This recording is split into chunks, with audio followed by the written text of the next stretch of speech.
News CNN.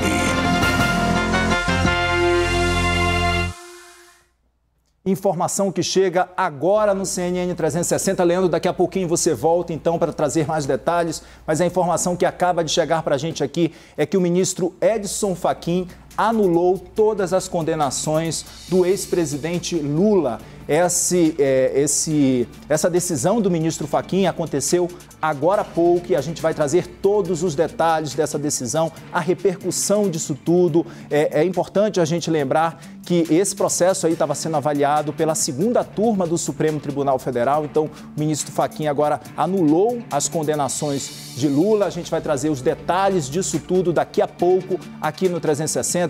O nosso time de repórteres já está apurando todas essas informações e, além disso, também o nosso time de analistas vai repercutir essa decisão, então, do ministro Fachin de anular as condenações do ex-presidente Luiz Inácio Lula da Silva. Vamos para Brasília, Kenzo. Quem está lá e que vai conversar com a gente, analisar essa decisão agora é o Igor Gadelha, que vai contar o que foi decisivo, Igor, para que houvesse, então, essa anulação dessas sentenças do ex-presidente Lula.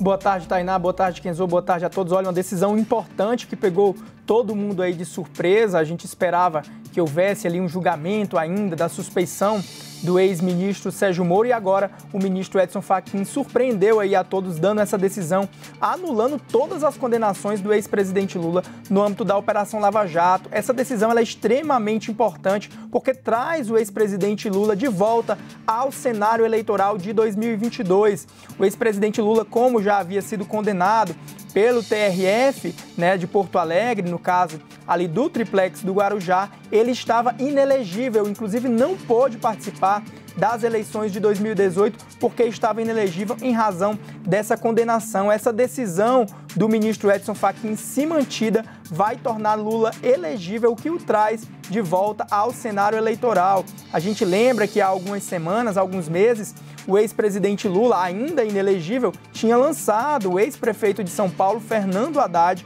como candidato do PT nas eleições de 2022, mas essa decisão muda todo o cenário. Eu já disparei aqui algumas mensagens para petistas para tentar entender o real impacto disso tudo e a gente volta aí ao longo do 360 com mais novidades.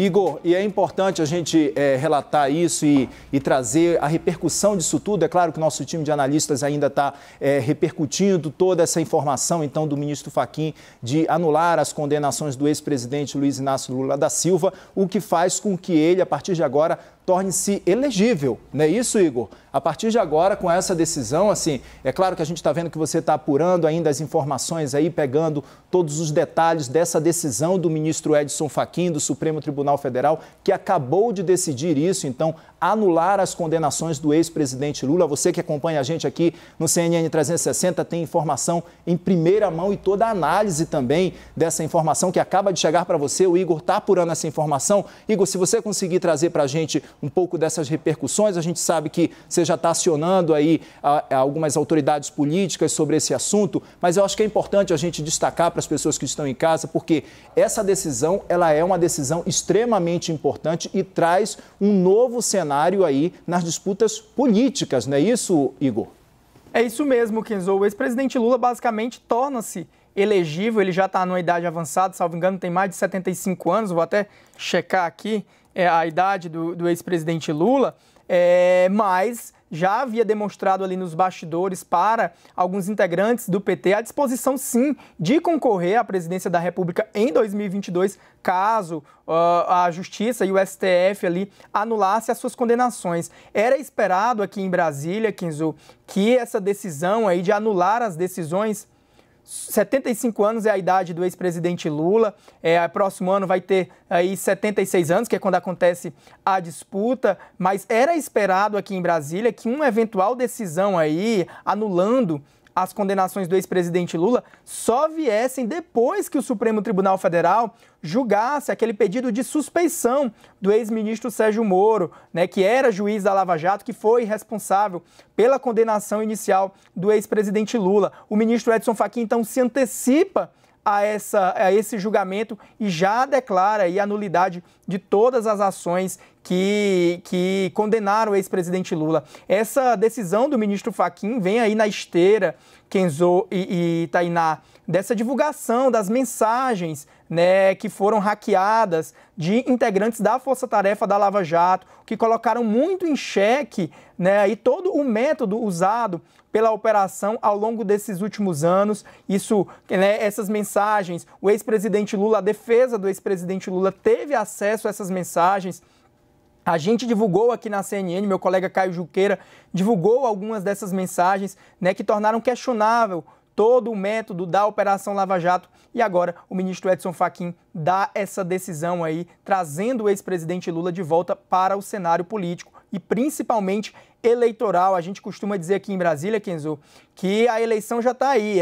Um ano antes da eleição, as pessoas só pensam nisso, o mundo político já pensa nisso. Depois do segundo semestre deste ano, essa articulação toda, ela se torna ainda mais intensa, mas, claro, é uma decisão que vai gerar bastante impacto no cenário político nacional. Tá certo, Igor.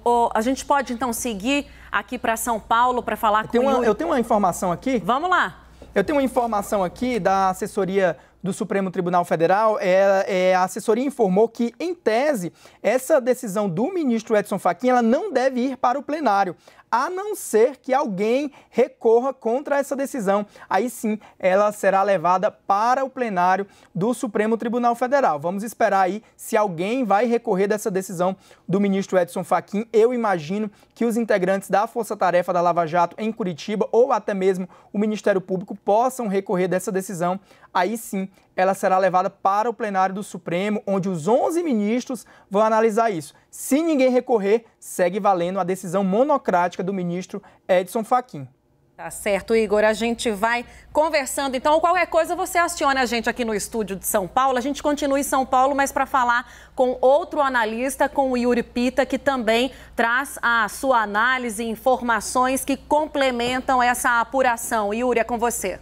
Olá, bom, antes de tudo, boa tarde, Tainá Falcão, Kenzo e Tainá já estreando com tudo no estilo 360 aqui, com notícia nem um pouco bombástica, né? Acho que 2 pontos que vale a pena a gente esclarecer dessa decisão do ministro Edson Fachin. Primeiro de tudo, que ele anula desde a recepção da denúncia e posteriormente, obviamente, por consequência, a condenação do ex-presidente Lula nesses processos que foram julgados lá na Vara Federal de Curitiba, mas ele diz que todo o processo deve ser reanalisado pela Justiça Federal no Distrito Federal. Claro que isso leva tempo e que precisaria de uma nova análise ali por parte do juiz federal no Distrito Federal, mas de qualquer modo, quer dizer, é uma questão importante porque não significa que tudo está perdido do que foi feito em termos de oferecimento de denúncia ou de apurações feitas pelo Ministério Público Federal lá no Paraná. O que significa que esses autos precisam ir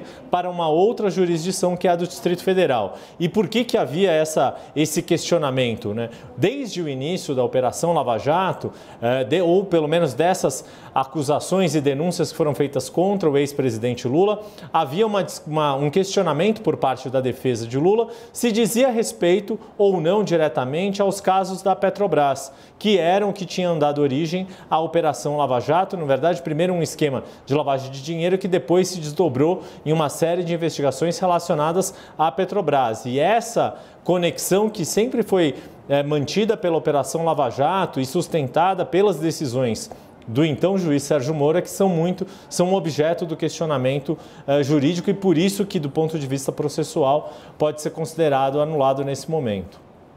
Tá certo.